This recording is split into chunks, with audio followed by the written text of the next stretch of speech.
আমি সচরাচর নাম কীর্তন গান এইসবে আমি খুব একটা অংশগ্রহণ করি না। আর এই কীর্তন নাম গানটা ছিল অনুকূল ঠাকুরের উদ্দেশ্যে, আর এটা ছিল আমার বরের বন্ধুর বাড়িতে। আর বরের বন্ধুর যে ওয়াইফ, সেও আমার বান্ধবীর মতো। তো যাই হোক, এটা ছিল বিশ্বকর্মা পূজার দিন, ওনার বাড়িতে একটা অনুকূল ঠাকুরের ছোট্ট আয়োজন হয়েছিল।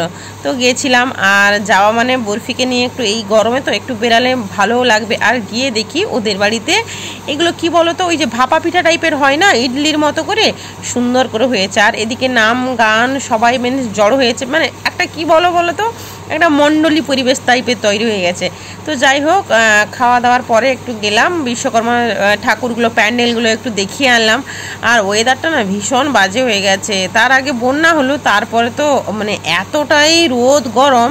তো যাই হোক, এসছি যখন একটু ঘোরাঘুরি করলাম, তারপরে বাড়িতে গিয়ে আমার যেটা পার্সেলের ছিল মেকআপের, ওইটা একটু দেখলাম। আর আমার অনেক দিনের ইচ্ছে ছিল লক্ষ্মী ভাণ্ডার রং করা, রং করলাম, শুয়ে পড়লাম।